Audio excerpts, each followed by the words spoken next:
سومی اسم مبالغه هست. اسم مبالغه تعریفش اینه که بر بسیاری صفت یا انجام دادن کار دلالت میکنه.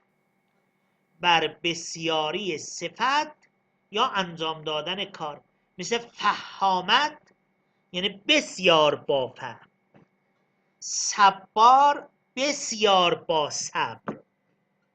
این تعریف مبالغه شد. پس اسم مبالغه بر بسیاری صفت یا انجام دادن کار دلالت میکنه. خودشم بیشتر بر دو وزن مشهور فعال و فعالت. ببینید تشدید روی عین الفعله. فعال و فعالت مثل غفار، کذاب، رزاق، خلاق، امارت بر وزن فعال و فعالت.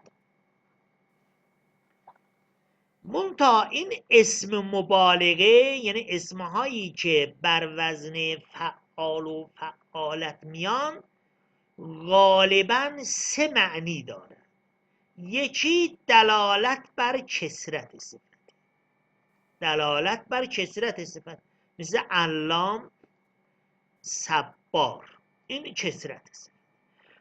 گاهی دلالت بر اسم شغل و حرفه هست، مثل خباز، حداد، صیاد. اینها هم اسم شغل و حرفه.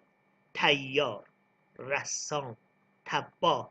گاهی دلالت بر اسم ابزار، وسیله و آلت می کنند، مثل فتاحت یعنی در بازکن، نظارت عینک، سیارت خودرو، جوال موبایل، یا تو درس 2 عربی 12 هست زراره یعنی تراکتور. پس چه بر کثرت صفت دلالت کنه، چه بر اسم شغل و حرفه دلالت کند، چه بر اسم ابزار و وسیله و آلت دلالت کند، هر سه اینها اسم مبالغه هستند. یعنی اینها دیگه اسم مبالغه به شمار می روند.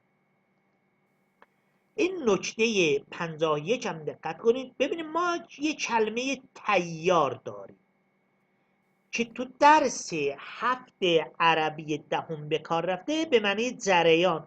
مثلا میگیم طیار الماء یعنی جریان آب. با اینکه وزن فعال است، این دیگه اسم مبالغه نیست، چون دیگه بر معنی هیچ کدام از اینها دلالت نمی کند. و همچنین یک خفاش داریم، خفاش بر وزن فعال، دیگه این هم اسم مبالغه نیست. و همچنین کلماتی که بر وزن فعال میان مثل طلاب، کتاب، جهال، اینها جمع مکسرن، مفردشن طالب، کاتب و جاهل هست.